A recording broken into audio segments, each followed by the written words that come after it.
40 Jewish kids. I got straight A's, had a great time, and it was just a wonderful thing for me to do.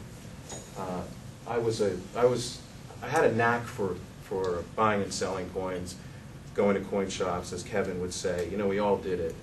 And I was making more than my teachers when I was 16, which pissed off some of them, because I didn't really work too hard in class, but I was constantly working on my coin business. I didn't really know where I was going at the time, but my parents insisted that I go to college. And my mom gave me a break, I guess my early break as far as business was concerned. She gave me $10,000 to go with John to New York City and invest in coins at a New York show. And we spent $10,000, and I remember meeting Tom Noe there. And Tom Noe is infamous today, but back then, Tom took me under his wing, and he was a big shot back then. He had the best coins, and he was buying for Numismatic Investments of Florida. And back then there was a few big players, and they would step up and they would buy really, really great items. Sort of like what Dave Akers was doing. And we were just two little kids. And we met Tom, and he sold me a 1911 10 Indian. And from that moment on, he took an interest in me. So he hired me out of high school, and I went to Toledo, Ohio. Toledo, freaking Ohio. It was freezing. Now, move into an apartment, and Tom has this, nice little place, nice coin shop, but I just can't take it. I go to Long Beach for a coin show. I'm buying and selling. I'm doing only wholesale. I was the road man, as he called me. And I remember being up in New Hampshire, again, visiting John, and it's a year and a half into it. And I'm just hating, because I get back from Long Beach. It's beautiful, 70 degrees. I have to break the ice off my car with my Halliburton, because we all had Halliburtons. And I remember flying up to New Hampshire, and I was contemplating quitting. And I get a call from Tom, and he says, "You got to come back. We have to look at a deal of 57,000 silver dollars." So I said, $57,000 deal? You can't do that? He said, "No, it's 57,000 silver dollars." So I flew back. There was a Toledo Trust that bought a bank in Mansfield, Ohio, and they bought the 57,000 silver dollars for $57,000. They bought them on the books. We drove up to the armpit of Ohio, pulled up, and they said, "Where do you want us to?" They told us, "Pull up your truck, we'll load them up." And we said, we have to figure the deal. We have to look at them. About 50 of the bags were mint sewn.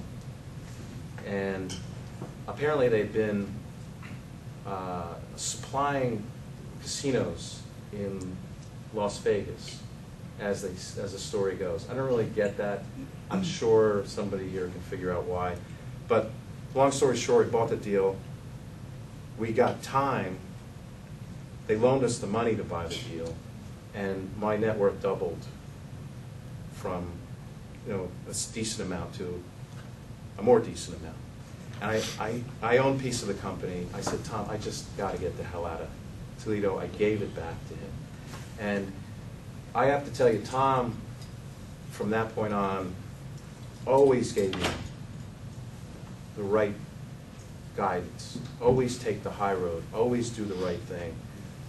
He ran into some problems, unfortunately, as we all know, but he always gave me the right information.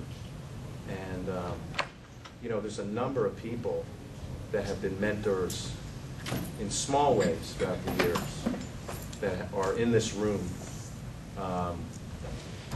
So that's kind of what I wanted to start it off with.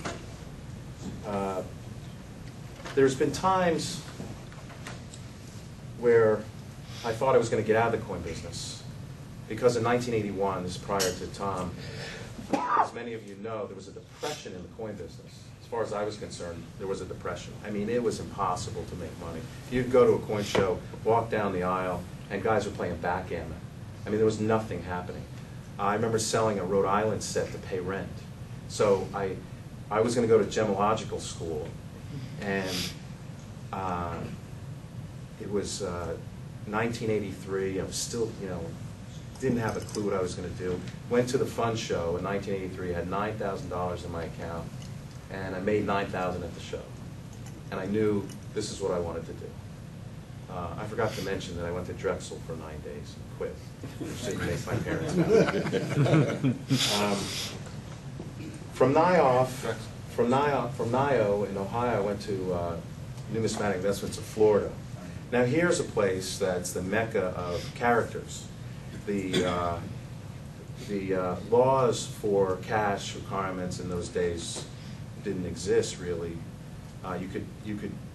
You could deposit any amount you would like into a bank, and it was the Wild West. I was assured that that wasn't going to happen with my business.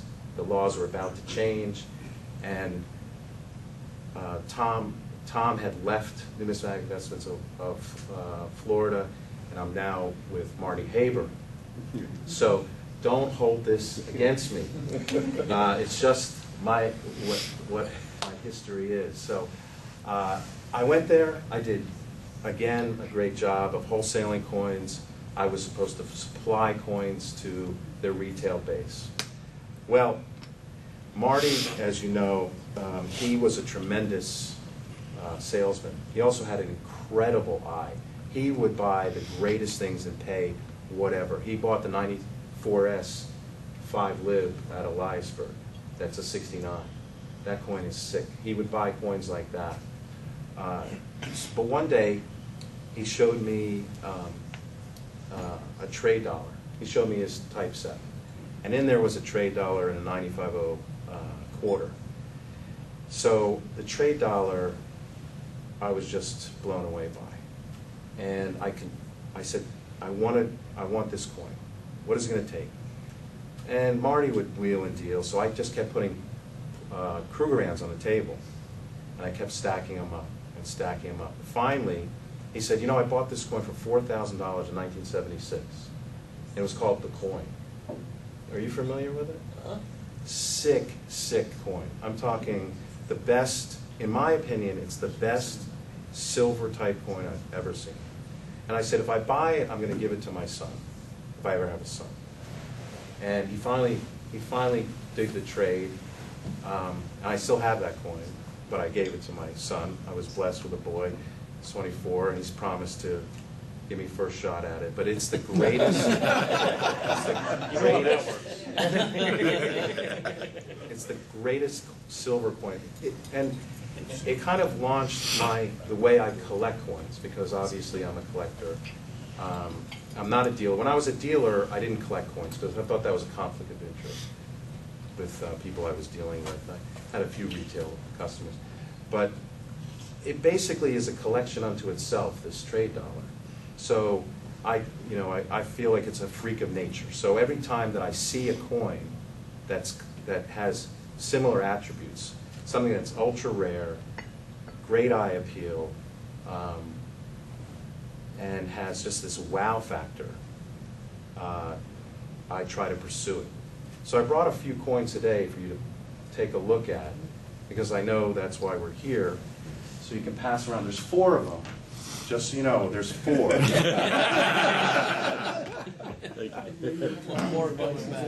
So I got 3. And the one coin that I think is, for the guys on this side, is really exciting is the 1864 2.5. And the reason that it's sort of, it's the quintessential coin and represents my collection is that there's 2,824 minted. It's Civil War era. It's spectacular in every regard: condition, strike, the originality, everything about it. And it should